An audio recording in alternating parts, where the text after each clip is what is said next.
Welcome back to clean news Rajasthan. चलिए देखते हैं राजस्थान की 15 फटाफट बड़ी खबरों को। राजस्थान के ईपीएफ पेंशन धारकों को बड़ी राहत, घर बैठे बनेगा डिजिटल लाइफ सर्टिफिकेट। राजस्थान की ईपीएफ पेंशन धारकों के लिए राहत भरी खबर है। कर्मचारी भविष्य निधि संगठन ने इंडिया पोस्ट पेमेंट बैंक के सहयोग से door step digital life certificate सुविधा शुरू कर दी है। यह व्यवस्था 1 दिसंबर से लागू हो चुकी है। अब पेंशनरों को जीवन प्रमाण पत्र जमा कराने के लिए बैंक, डाकघर या ईपीएफ कार्यालय के चक्कर नहीं लगाने होंगे। पोस्टमैन पेंशनर के घर जाकर ही डिजिटल लाइफ सर्टिफिकेट तैयार करेंगे, जिससे बुजुर्गों को बड़ी सुविधा मिलेगी। आम बजट देश को नई दिशा और प्रगति देने वाला, बोले केंद्रीय कृषि मंत्री भगीरथ चौधरी। केंद्रीय कृषि और किसान कल्याण मंत्री भगीरथ चौधरी ने आम बजट 2026 को देश की नई दिशा और तेज प्रगति की ओर ले जाने वाला बताया है। रविवार को आयोजित प्रेस वार्ता में उन्होंने कहा कि यह विजन 2047 के लक्ष्यों को ध्यान में रखकर तैयार किया गया है। मंत्री ने इसे किसान समृद्धि और ग्रामीण सशक्तिकरण का ऐतिहासिक दस्तावेज बताते हुए कहा कि बजट में खेती की लागत घटाने, किसानों की आय बढ़ाने और गांव को आत्मनिर्भर बनाने पर विशेष जोर दिया गया है। हर गिरदावर सर्कल पर ग्राम उत्थान शिविर, अंतिम व्यक्ति तक पहुंचेगी योजनाएं। मुख्यमंत्री भूपेंद्र शर्मा ने कहा कि किसान, श्रमिक और पशुपालकों सहित समाज के अंतिम पंक्ति के व्यक्ति तक जन कल्याणकारी योजनाओं की पहुंच सुनिश्चित करने के लिए प्रदेश के प्रत्येक गिरदावर सर्कल पर ग्राम उत्थान शिविर आयोजित किए जा रहे हैं। इन शिविरों के माध्यम से सरकार स्वयं पात्र लाभार्थियों तक पहुंच रही है और समस्याओं का तुरंत निस्तारण किया जा रहा है। मुख्यमंत्री ने ग्रामीणों से अपील की है कि वे इन शिविरों में अधिक से अधिक भाग लेकर योजनाओं का लाभ उठाएं। छतों से उड़ान भरेगी एयर टैक्सी, शहरी जाम से राहत की नई उम्मीद जगी। देश के बड़े शहरों में बढ़ती ट्रैफिक समस्या और लंबी यात्रा अवधि से निपटने के लिए एयर टैक्सी सेवा को एक प्रभावी समाधान माना जा रहा है। उद्योग संगठन सीआईआई की एक रिपोर्ट में सुझाव दिया गया है कि इमारतों की छतों को एयर टैक्सी के टेक ऑफ और लैंडिंग के लिए उपयोग किया जाए। इससे शहरी परिवहन की बुनियादी ढांचा संबंधी बाधाएं कम होंगी और ट्रांजिट समय में उल्लेखनीय कमी आएगी। रिपोर्ट में दिल्ली एनसीआर के गुरुग्राम, कनाट प्लेस और जवर एयरपोर्ट के बीच संभावित हवाई कॉरिडोर का मॉडल भी प्रस्तुत किया गया है। गांव से शहर का सफर होगा आसान, नागौर में पीपीपी मॉडल पर चलेगी बसें। नागौर जिले के ग्रामीण क्षेत्रों के लोगों के लिए राहत की खबर है। बस सेवा से वंचित गांवों को सार्वजनिक परिवहन से जोड़ने के लिए राजस्थान राज्य पथ परिवहन निगम ने नई पहल शुरू की है। इस योजना के तहत पीपीपी मॉडल पर निजी बस संचालकों से अनुबंध कर बसें चलाई जाएंगी। निगम ने इसके लिए आवेदन आमंत्रित किए हैं, जिससे दूरदराज के गाँवों को सीधे शहरी क्षेत्रों से जोड़ा जा सके और ग्रामीणों को आवागमन में सुविधा मिल सके। स्मार्ट सिटी योजना के तहत प्रदेश के 16 शहरों की डीपीआर एक साथ होगी तैयार। औद्योगिक नगरी भिवाड़ी को स्मार्ट शहर बनाने की दिशा में प्रक्रिया अब धीरे धीरे आगे बढ़ने लगी है। इस संबंध में रूडीस्को में आयोजित बैठक में सभी 16 चयनित शहरों की डीपीआर एक साथ तैयार कराने का निर्णय लिया गया है। इसके लिए डीपीआर का टेंडर भी एक साथ जारी किया जाएगा। भिवाड़ी सहित सभी शहरों में प्रस्तावित विकास कार्यों की विस्तृत जानकारी रूडीस्को को उपलब्ध कराई गई है, ताकि स्मार्ट सिटी योजना को प्रभावी ढंग से लागू किया जा सके। सीएम भजनलाल और मंत्री भूपेंद्र यादव ने हेम सिंह भड़ाना को श्रद्धांजलि दी।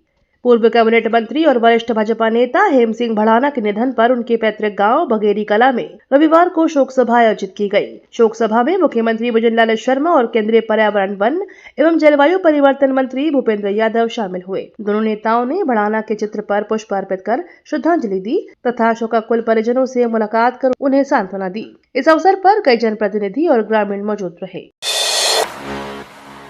किन्नू उत्पादक किसानों को बड़ी राहत, श्रीगंगानगर में किन्नू प्रोसेसिंग प्लांट को मंजूरी। किन्नू उत्पादक किसानों के लिए बड़ी खुशखबरी सामने आई है। गंगानगरी किन्नू को बढ़ावा देने और किसानों को उनकी उपज का बेहतर मूल्य दिखाने के उद्देश्य से सरकार ने श्रीगंगानगर में किन्नू प्रोसेसिंग प्लांट को मंजूरी दे दी है। श्यामा प्रसाद मुखर्जी योजना के तहत इस परियोजना के लिए 5 करोड़ रुपए स्वीकृत किए गए हैं। प्लांट की स्थापना की जिम्मेदारी उद्यान विभाग को सौंपी गई है। मंजूरी मिलने के बाद विभाग ने प्रोजेक्ट रिपोर्ट तैयार करने की प्रक्रिया शुरू कर दी है।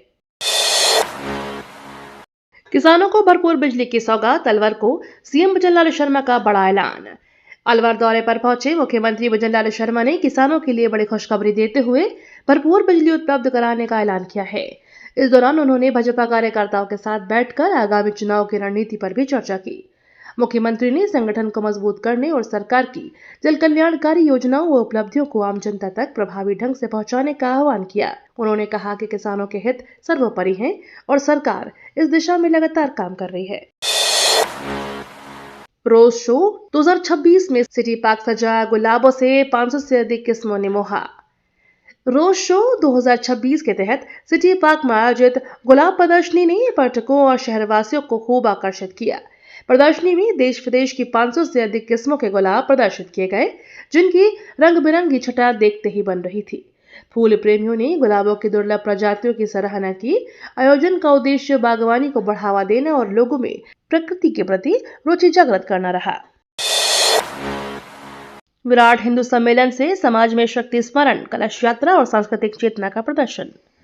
गुलाबी नगरी जयपुर की विभिन्न बस्तियों में विराट हिंदू सम्मेलन का आयोजन किया गया, जहां समाज को उसकी सांस्कृतिक जड़ों, ऐतिहासिक बलिदानों और संगठित शक्ति का स्मरण कराया गया। आयोजन के तहत 80 से अधिक मंच सजाए गए।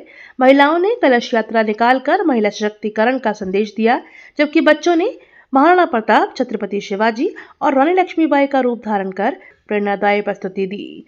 सम्मेलन के माध्यम से समाज में दायित्व और एकता का भाव जागृत करने का प्रयास किया गया। राजस्थान के छात्रों के लिए बड़ी खबर, मेडिकल प्रवेश परीक्षा के आवेदन शुरू। राजस्थान सहित देश भर के मेडिकल अभ्यर्थियों के लिए बड़ी खबर है। MBBS प्रवेश के लिए नीट परीक्षा 3 मई 2026 को आयोजित की जाएगी।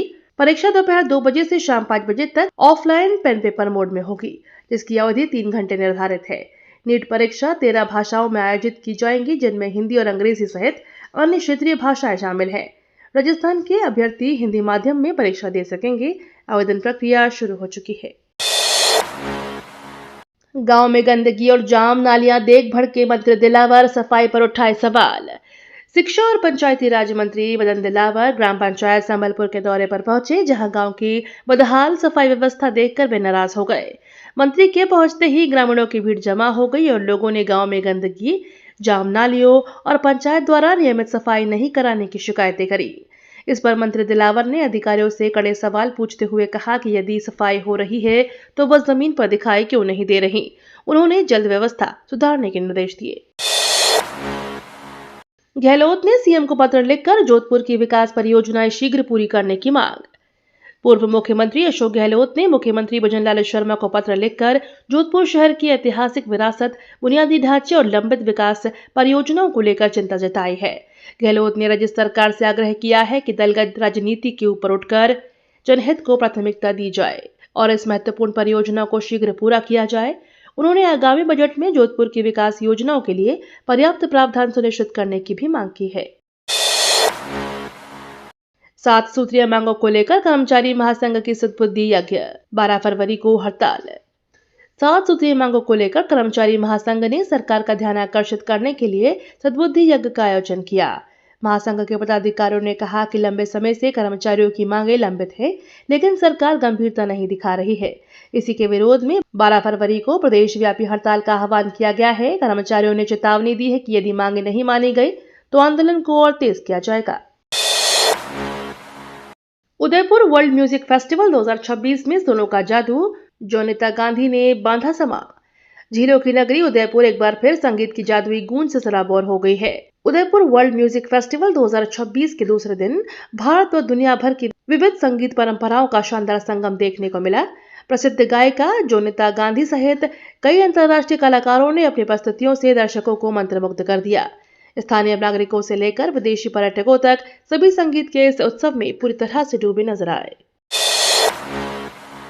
एम्स जोधपुर की बड़ी उपलब्धि, 9 माह की बच्ची के दोनों कानों में कॉन्क्लियर इम्प्लांट। एम्स जोधपुर के ENT विभाग ने चिकित्सा क्षेत्र में एक ऐतिहासिक सफलता हासिल की है। विशेषज्ञ डॉक्टरों की टीम ने मात्र 9 महीने की बच्ची के दोनों कानों में एक ही सत्र में कॉन्क्लियर इम्प्लांट सफलतापूर्वक स्थापित किए। यह उपलब्धि संभवतः भारत के किसी सरकारी अस्पताल में इतनी कम उम्र में की गई पहली जटिल सर्जरी मानी जा रही है। इस सफलता से पश्चिमी राजस्थान में उन्नत श्रवण उपचार के नए द्वार खुलेंगे और सुनने में असमर्थ बच्चों को बेहतर जीवन की उम्मीद मिलेगी। जंगलों में बढ़ते अग्निकांडों पर NGT सख्त, केंद्र और राज्य को नोटिस जारी। देश भर में बढ़ते वन अग्निकांडों को लेकर राष्ट्रीय हरित अधिकरण ने सख्त रुख अपनाया है। NGT ने इस गंभीर समस्या के समाधान के लिए दायर याचिका पर केंद्र सरकार, राज्य सरकारों और संबंधित वैधानिक प्राधिकरणों को नोटिस जारी किए हैं। पीठ ने सुनवाई के दौरान हिमालय और पश्चिमी घाट जैसे पारिस्थितिकी रूप से संवेदनशील क्षेत्रों में वन अग्निकांडों में हो रही तेजी और चिंताजनक वृद्धि पर विशेष चिंता जताई। एनजीटी ने प्रभावी दिशा निर्देशों की आवश्यकता पर जोर दिया है।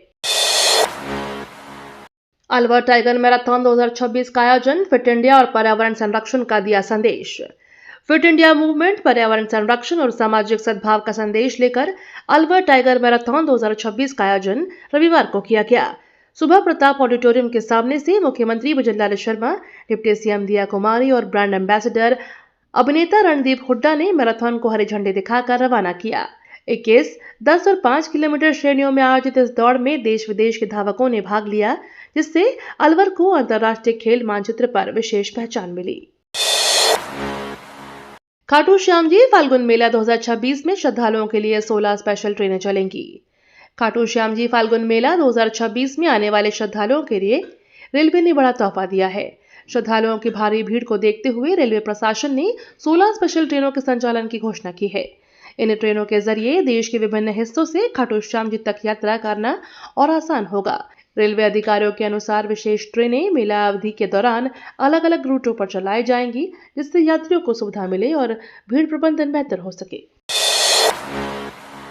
संडे ऑन साइकिल का 12वां संस्करण उत्साह और ऊर्जा के साथ संपन्न। स्वास्थ्य और फिटनेस को बढ़ावा देने के उद्देश्य से संडे और साइकिल कार्यक्रम का 12वां संस्करण उत्साह और ऊर्जा के साथ आयोजित किया गया। कार्यक्रम में बड़ी संख्या में युवाओं, महिलाओं और वरिष्ठ नागरिकों ने भाग लिया। प्रतिभागियों ने साइकिल चलाकर स्वस्थ जीवन शैली और पर्यावरण संरक्षण का संदेश दिया। आयोजन के दौरान फिटनेस, स्वच्छता और सड़क सुरक्षा को लेकर जागरूकता भी फैलाई गई। आयोजकों ने बताया कि ऐसे कार्यक्रम आगे भी नियमित रूप से आयोजित किए जाएंगे, ताकि लोग इससे स्वस्थ जीवन के प्रति प्रेरित हों। भीमसागर बांध का 16 करोड़ से होगा जीर्णोद्वार, वर्क ऑर्डर जारी। उजाड़ नदी पर स्थित मध्यम सिंचाई परियोजना भीमसागर बांध की सूरत अब बदलने वाली है। जल संसाधन विभाग को बांध के जीर्णोद्वार के लिए 16 करोड़ 30 लाख रुपए की स्वीकृति मिलने के बाद वर्क ऑर्डर जारी कर दिए गए हैं। इससे कार्य के पूरा होने से बांध की संरचनात्मक मजबूती बढ़ेगी और सिंचाई क्षमता में भी सुधार होगा। विभागीय अधिकारियों के अनुसार परियोजना से क्षेत्र के किसानों को दीर्घकालीन लाभ मिलेगा। पंजाब हरियाणा में जाकर ड्रग्स माफिया पर कार्यवाही करेगी राजस्थान पुलिस, करोड़ों की संपत्ति फ्रीज। श्रीगंगानगर जिले में मादक पदार्थों की तस्करी पर सख्त और निर्णायक कार्रवाई के लिए राजस्थान पुलिस ने अब अंतर्राष्ट्रीय रणनीति अपनाने का फैसला लिया है। पुलिस पंजाब और हरियाणा में जाकर वहां के ड्रग्स माफिया के खिलाफ कार्रवाई करेगी, जो श्रीगंगानगर में नशे की सप्लाई कर रहे हैं। तस्करी से अर्जित करोड़ों की संपत्तियों को एनडीपीएस एक्ट के तहत फ्रीज किया जाएगा। इसके लिए अपराधियों की सूची तैयार कर विशेष पुलिस दल गठित किए जाएंगे, जो अन्य राज्यों में जाकर कानूनी कार्रवाई करेंगे। डॉक्टर बने डॉग भगाओ नोडल अधिकारी, जैसलमेर अस्पताल को बनाया जाएगा डॉग फ्री जोन। जैसलमेर अस्पताल को बनाया जाएगा डॉग फ्री जोन। जैसलमेर के श्री जवाहर चिकित्सालय में अब मरीजों के इलाज के साथ साथ आवारा कुत्तों पर भी सख्त नजर रखी जाएगी। अस्पताल परिसर में बढ़ते डॉग मूवमेंट को देखते हुए स्वास्थ्य विभाग जयपुर के निर्देश पर डॉग भगाओ अभियान शुरू किया गया है। इसके तहत दंत रोग विशेषज्ञ डॉक्टर सरदारा राम को नोडल अधिकारी नियुक्त किया गया है। अस्पताल प्रबंधन का लक्ष्य परिसर को पूरी तरह से डॉग फ्री जोन बनाना है, ताकि मरीजों और परिजनों को सुरक्षित वातावरण मिल सके। जयपुर में पंचगौरव योजना के तहत बने 1173 कबड्डी मैदान, 20 सिंथेटिक मैट। पंचगौरव योजना के अंतर्गत जयपुर जिले में खेल अधोसंरचना को मजबूती देते हुए कबड्डी के 1173 मैदान और 20 सिंथेटिक मैट मैदान तैयार किए गए हैं। इन मैदानों में ग्रामीणों से लेकर शहरी क्षेत्रों के युवा खिलाड़ी अपनी प्रतिभा को निखार रहे हैं। अतिरिक्त जिला कलेक्टर विनीता सिंह ने बताया कि जिला कलेक्टर डॉक्टर जितेंद्र कुमार सोनी के निर्देशन में जिला प्रशासन कबड्डी को बढ़ावा देने और युवाओं की खेल प्रतिभाओं को तलाशने व तराशने के लिए निरंतर प्रयास किए जा रहे हैं। कबड्डी युवाओं के शारीरिक और मानसिक विकास में महत्वपूर्ण भूमिका निभा रही है।